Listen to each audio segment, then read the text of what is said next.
Hello बच्चों, good morning, Radhe Radhe, जय श्री कृष्णा। मैं अभिषेक गुप्ता आप सभी का स्वागत करता हूं आपके अपने परिवार स्टडी स्टूडियो में। तो आज बताएंगे आप सभी कैसे हैं। आज मैं लेकर आया हूं यूपी ट्रिपल एससी पेट के लिए बहुत ही इम्पोर्टेंट क्वेश्चन, जो कि जिसमें रहने वाले हैं करंट अफेयर्स और स्टैटिक जीके के 20 क्वेश्चन रहने वाले हैं, जो यूपी ट्रिपल एससी पेट के विद्यार्थियों के लिए बहुत ही इम्पोर्टेंट होने वाला है। और एसएससी जीडी कांस्टेबल सीजीएल और सीएचएल के सभी स्टूडेंट इस क्लास को देख सकते हैं, जो कि रहने वाला है करंट अफेयर्स और स्टैटिक जीके का। तो हम बिना देरी के अपना क्लास स्टार्ट करते हैं और चलते हैं पहले क्वेश्चन की ओर। आज का हमारा पहला क्वेश्चन है कि हाल ही में किस राज्य सरकार ने, क्या है क्वेश्चन, हाल ही में किस राज्य सरकार ने 31 जुलाई को शहीद उधम सिंह के शहादत दिवस पर सार्वजनिक अवकाश घोषित किया है। तो हमारा क्वेश्चन होगा भैया कि हाल ही में पंजाब सरकार ने 31 जुलाई को शहीद उधम सिंह के शहादत दिवस पर सार्वजनिक अवकाश घोषित किया है। पहले यह प्रतिबंधित अवकाश था, लेकिन अब इसे पूर्ण सार्वजनिक अवकाश बना दिया है। पहले यह प्रतिबंधित अवकाश था, अब इसे संपूर्ण सार्वजनिक अवकाश बना दिया है। हमारा ऑप्शन नंबर ए पंजाब करेक्ट हो जाएगा। Option number A Punjab is right answer. आप सभी नोट करते चलिएगा, क्योंकि बहुत ही इम्पोर्टेंट क्वेश्चन हम लेकर आए हैं भैया। आप सभी बिल्कुल ध्यान से पढ़ते चलिए। चलते हैं दूसरे क्वेश्चन की ओर। हमारा दूसरा क्वेश्चन है कि हाल ही में किस देश के यंताई पेंगलाई अंतर्राष्ट्रीय हवाई अड्डे को दुनिया का सबसे खूबसूरत हवाई अड्डा घोषित किया गया है। तो आप सभी आंसर दीजिए, क्या हो जाएगा हमारा आंसर भैया। तो हमारा आंसर होने वाला है कि वास्तुकला और डिजाइन के लिए दुनिया के सबसे प्रतिष्ठित पुरस्कारों में से एक 2025 के प्रिक्स वर्सेल्स ने चीन के यंताई पेंगलाई अंतर्राष्ट्रीय हवाई अड्डों के टर्मिनल 2 को, कौन सा टर्मिनल 2 को दुनिया का सबसे खूबसूरत हवाई अड्डा घोषित किया गया है। वो कहाँ का है भैया, हम चीन देश का वो हवाई अड्डा है, जो यंताई पेंगलाई अंतर्राष्ट्रीय हवाई अड्डे के नाम से जाना जाता है। वह किस देश में है, चीन देश हमारा सही आंसर हो जाएगा। ऑप्शन नंबर ए हमारा सही हो जाएगा। आप सभी नोट करते चलिएगा। चलते हैं अगले क्वेश्चन की ओर। हमारा अगला क्वेश्चन है कि भारत के किस टाइगर रिजर्व ने बांदीपुर और जिम कॉर्बेट के बाद तीसरा सबसे अधिक बाघ घनत्व दर्ज किया गया है। तो आप सभी आंसर कीजिए भैया, क्या हो जाएगा हमारा सही आंसर।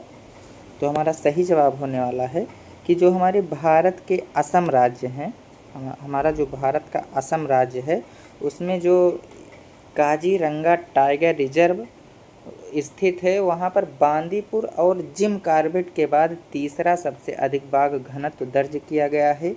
यह 100 वर्ग किलोमीटर, कितना भैया, 100 वर्ग किलोमीटर, 100 वर्ग किलोमीटर, 100 किलोमीटर स्क्वायर इसको बोल सकते हैं। 100 वर्ग किलोमीटर में 18.65 बाघों की संख्या के साथ बांदीपुर 19.83 और कॉर्बेट 19.56, कॉर्बेट में 19.56 के बाद तीसरे स्थान पर है। हमारा जो कॉर्बेट के बाद तीसरा सबसे अधिक बाघ घनत्व है, वह है काजीरंगा टाइगर रिजर्व, जो कि तीसरे स्थान पर है। काजीरंगा टाइगर रिजर्व हमारा सही जवाब हो जाएगा। ऑप्शन नंबर सी हमारा सही जवाब होने वाला है। आप सभी नोट करते चलिए, क्योंकि यह आगामी परीक्षा के लिए बहुत ही इम्पोर्टेंट क्वेश्चन है, खास करके पेट वाले बच्चों के लिए बहुत ही इम्पोर्टेंट क्वेश्चन है। तो चलते हैं अगले क्वेश्चन की ओर, नोट करते चलिएगा आप सभी। चौथा क्वेश्चन है भैया कि ट्रेवल प्लस लीजर के 2025 के सर्वेक्षण में पर्यटकों के लिए दुनिया के सर्वश्रेष्ठ शहरों में किस देश के सैन मिगुएल डे अलेंदे ने शीर्ष स्थान प्राप्त किया है? तो आप सभी आंसर कीजिए, क्या होगा हमारा आंसर। तो हम आप सभी को बता दें भैया कि ट्रैवल प्लस लीजर के 2025 के सर्वेक्षण में San Miguel de Allende Mexico ने दुनिया के सर्वश्रेष्ठ शहरों में शीर्ष स्थान प्राप्त किया है। कौन सा मैक्सिको देश हमारा भैया दुनिया के सबसे सर्वश्रेष्ठ शहरों में शीर्ष स्थान प्राप्त किया है? ऑप्शन नंबर डी हमारा सही जवाब हो जाएगा। भैया यह शहर अपनी अद्भुत वास्तुकला, खाने और कला के दृश्यों के लिए जाना जाता है। कौन सा देश? मैक्सिको हमारा सही जवाब होने वाला है। आप सभी नोट करते चलिए। Option number D is correct answer. Mexico हमारा सही जवाब होने वाला है भैया। आप सभी नोट करते चलिए क्योंकि बहुत ही इम्पोर्टेंट क्वेश्चन है। अब चलते हैं अगले क्वेश्चन की ओर। हमारा 5वां क्वेश्चन है भैया कि हाल ही में किस देश ने 970 किलोग्राम का सबसे शक्तिशाली गैर परमाणु बम गजब यानी गजब का अनावरण किया है?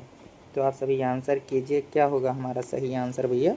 तो हमारा जो सही आंसर होने वाला है तुर्की देश ने, ऑप्शन नंबर ए हमारा सही हो जाएगा। तुर्की देश ने भैया 970 किलोग्राम का सबसे शक्तिशाली गैर परमाणु बम गजब का अनावरण किया है। हमारा ऑप्शन नंबर ए तुर्की देश हमारा सही जवाब होने वाला है। ऑप्शन नंबर ए हमारा सही जवाब हो जाएगा। आप सभी नोट करते चलिएगा। ऑप्शन नंबर ए तुर्की राइट आंसर। चलते हैं अगले क्वेश्चन की ओर। हमारा अगला क्वेश्चन है कि हाल ही में किस राज्य के पर्यटन विकास निगम ने वैश्विक पर्यटन को बढ़ावा देने के लिए मास्टर कार्ड के साथ साझेदारी की है? किसके साथ? मास्टर कार्ड के साथ साझेदारी की है। किस राज्य के पर्यटन विकास निगम ने विश्व पर्यटन को बढ़ावा देने के लिए मास्टर कार्ड के साथ साझेदारी की है? तो आप सभी को आंसर पता हो तो ज़रूर आंसर कीजिए। आप सभी हम आपको बताते हैं कि भैया हाल ही में आंध्र प्रदेश पर्यटन विकास निगम यानी कि APTDC, हाल ही में आंध्र प्रदेश पर्यटन विकास निगम ने साझेदारी का उद्देश्य भैया हमारा जो आंध्र प्रदेश राज्य है, हाल ही में आंध्र प्रदेश राज्य ने पर्यटन विकास निगम ने वैश्विक पर्यटन को बढ़ावा देने के लिए मास्टर कार्ड के साथ साझेदारी की है। इस साझेदारी का मुख्य उद्देश्य है भैया राज्य के पर्यटन को बढ़ावा देना और अंतर्राष्ट्रीय पर्यटकों को आकर्षित करना है। यह साझेदारी 27 जून 2025 को हुई थी। किस तारीख को? 27 जून 2025 को यह साझेदारी की गई थी। कौन सी साझेदारी भैया? मास्टर कार्ड के साथ साझेदारी पर्यटन विकास निगम ने किया था 27 जून 2025 को। हमारा 27 जून 2025 को यह साझेदारी भैया किया गया था। किस राज्य का? आंध्र प्रदेश राज्य हमारा सही जवाब हो जाएगा। इसको नोट करते चलिए क्योंकि इम्पोर्टेंट क्वेश्चन है ये। अब चलते हैं अगले क्वेश्चन की ओर। हमारा अगला क्वेश्चन है कि भारत का पहला हिंदी माध्यम MBBS कॉलेज किस शहर में शुरू किया जाएगा? तो आप सभी आंसर कीजिए, क्या होगा आंसर। हमारा अगला क्वेश्चन है कि भारत का पहला हिंदी माध्यम MBBS कॉलेज किस शहर में शुरू किया जाएगा? तो हमारा सही जवाब हो जाएगा option number A Jabalpur. Jabalpur is right answer हो जाएगा। आप सभी का जवाब क्वेश्चन है कि जबलपुर किस राज्य में है? तो आप सभी को हम बता दें जबलपुर जो है मध्य प्रदेश में स्थित है। मध्य प्रदेश का एक छोटा सा शहर है जबलपुर, जहां पर 2027 से 28 तक शैक्षणिक सत्र में भारत का पहला हिंदी माध्यम MBBS कॉलेज शुरू होने जा रहा है। यह कॉलेज भैया चिकित्सा क्षेत्र में भाषा संबंधित बाधाओं को तोड़ते हुए हिंदी भाषी छात्रों को सशक्त बनाने की दिशा में ऐतिहासिक कदम माना जा रहा है। क्या भैया? हिंदी माध्यम MBBS कॉलेज कहाँ शुरू हो रहा है? जबलपुर में। किस प्रदेश में? मध्य प्रदेश में जो जबलपुर है, जबलपुर शहर में भैया हिंदी माध्यम MBBS कॉलेज की शुरुआत की जा रही है। ऑप्शन नंबर ए जबलपुर, जबलपुर हमारा सही जवाब हो जाएगा। चलते हैं अगले क्वेश्चन की ओर। हमारा अगला क्वेश्चन है कि जर्मनी में आयोजित विश्वविद्यालय खेलों 2025, जर्मनी में आयोजित विश्वविद्यालय खेलों 2025 में 12 पदक जीतकर भारत ने कौन सा स्थान हासिल किया है? इम्पॉर्टेंट क्वेश्चन है, आप सभी ध्यान से पढ़िएगा ये वाला क्वेश्चन। क्या है हमारा सही जवाब?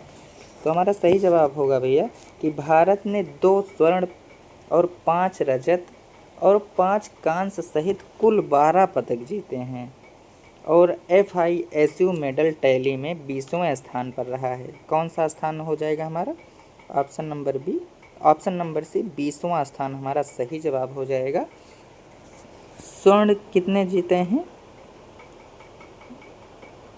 2 स्वर्ण पदक है और 5 है रजत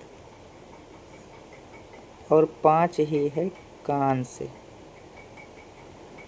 कुल 12 पदक जीते हैं और FISU मेडल टैली में 20वें स्थान पर हमारा भारत हो गया है। ऑप्शन नंबर सी सही जवाब हो जाएगा। चलते हैं अगले क्वेश्चन की ओर। हमारा 9वां क्वेश्चन है भैया कि निम्न में से किसके द्वारा प्राचीन पांडुलिपियों के डिजिटलीकरण के लिए ज्ञान भारतम मिशन पहल की घोषणा की गई है? तो आप सभी जवाब दीजिए, क्या होगा हमारा जवाब भैया? कौन किए हैं भैया? हमारे जो प्रधानमंत्री नरेंद्र मोदी साहब हैं, इन्होंने प्राचीन पांडुलिपियों के डिजिटलीकरण के लिए ज्ञान भारतम मिशन पहल की घोषणा की है। हमारा ऑप्शन नंबर बी इस करेक्ट आंसर हो जाएगा। या भैया हमारे प्रधानमंत्री नरेंद्र मोदी ने रविवार को, किस दिन को? रविवार को यह प्राचीन पांडुलिपियों के डिजिटलीकरण के लिए ऐतिहासिक ज्ञान भारतम मिशन पहल की घोषणा की है। किस तारीख को? संडे को जो है हमारे प्रधानमंत्री इसकी घोषणा कर दिए हैं। ऑप्शन नंबर बी प्रधानमंत्री नरेंद्र मोदी इस राइट आंसर हो जाएगा। आप सभी नोट करते चलिएगा, इम्पॉर्टेंट क्वेश्चन है। चलते हैं अगले क्वेश्चन की ओर। हमारा अगला क्वेश्चन है भैया कि वर्ष 2025 के एक सर्वेक्षण में पर्यटकों के लिए दुनिया के सर्वश्रेष्ठ शहरों में किस भारतीय शहर को 5वां स्थान दिया गया है? आप सभी आंसर कीजिए कि कौन सा भारतीय शहर है जिसको सर्वश्रेष्ठ शहरों में 5वां स्थान दिया गया है? तो आप सभी आंसर कीजिए, क्या होगा हमारा आंसर?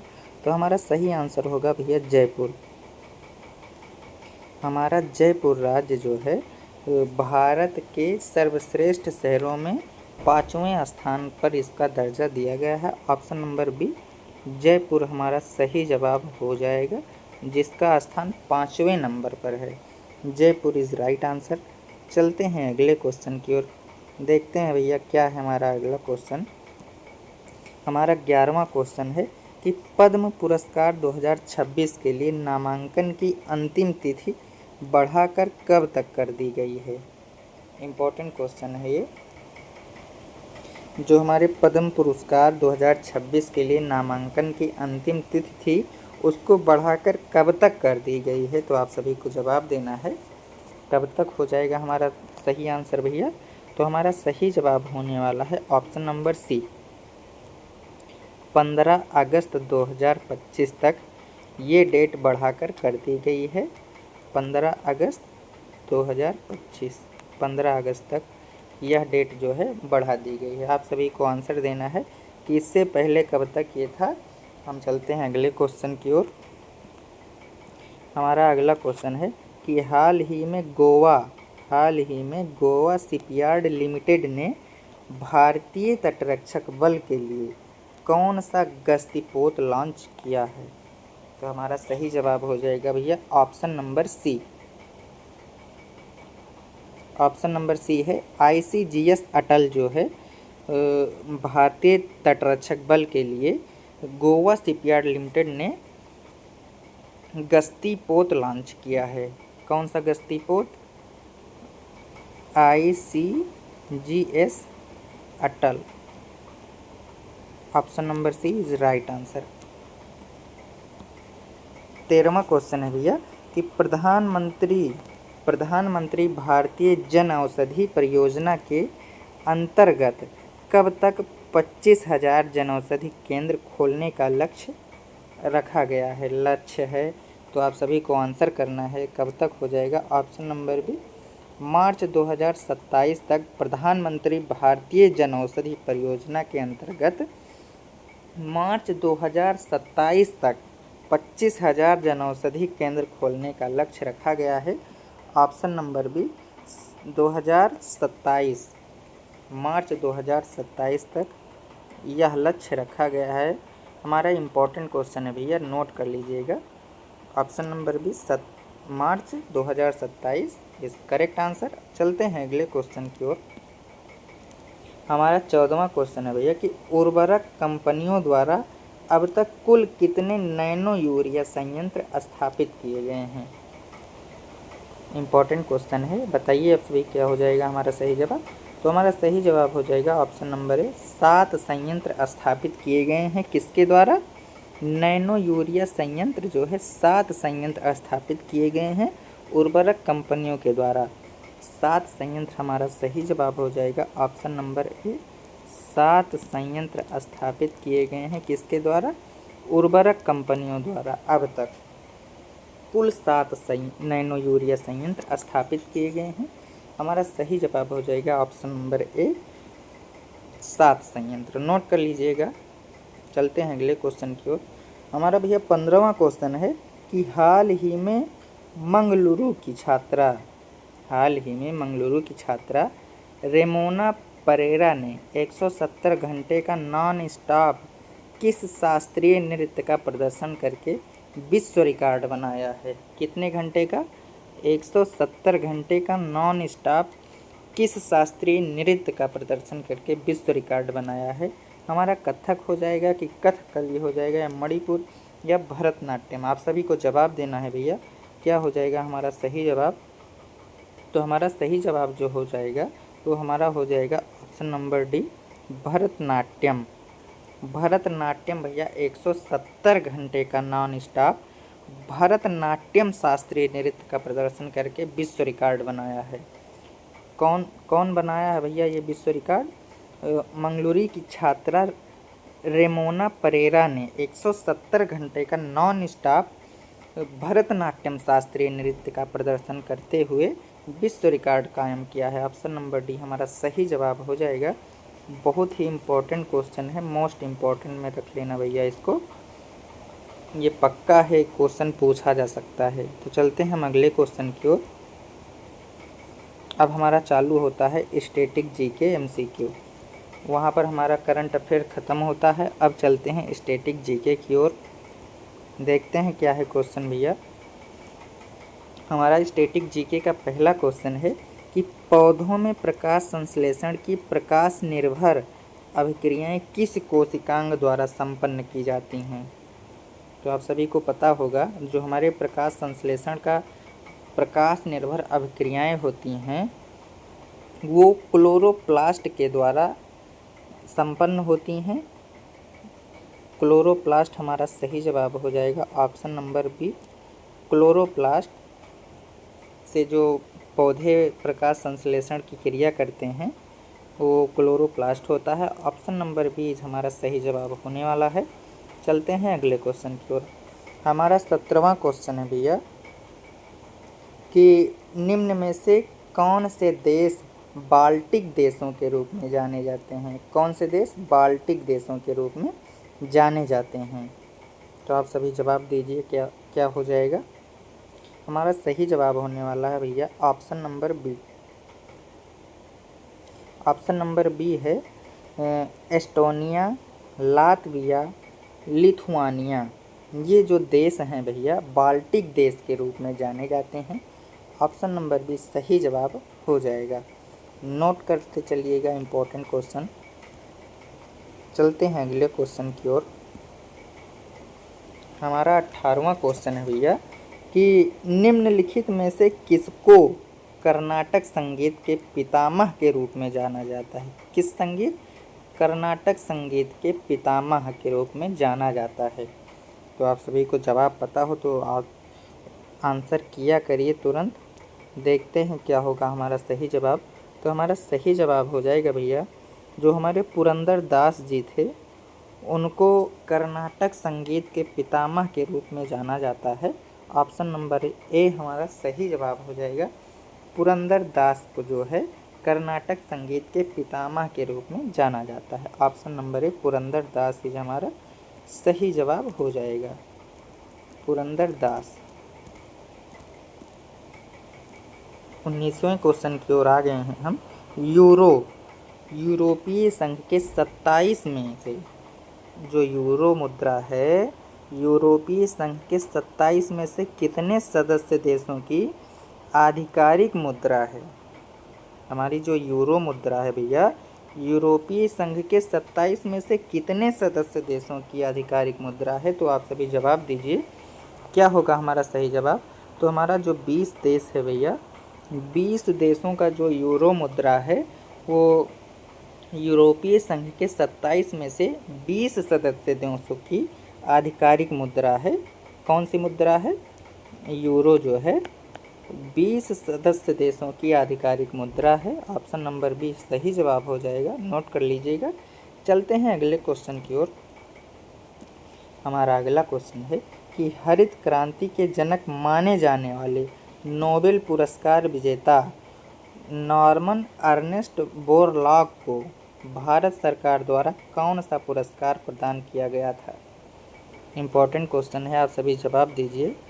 कौन सा पुरस्कार उनको प्राप्त किया गया था, मतलब प्रदान किया गया था? आप सभी बताइए भैया, क्या हो जाएगा सही जवाब? तो हमारा सही जवाब होने वाला है पद्म विभूषण। पद्म विभूषण इनको भैया जो पदक दिया गया था, किसको? हरित क्रांति के जनक माने जाने वाले नोबेल पुरस्कार विजेता नॉर्मन अर्नेस्ट बोरलॉग को भारत सरकार द्वारा पद्म विभूषण प्रदान किया गया था। पद्म विभूषण पुरस्कार देकर उनको सम्मानित किया गया था। ऑप्शन नंबर बी हमारा सही जवाब हो जाएगा, पद्म विभूषण हमारा सही जवाब हो जाएगा भैया।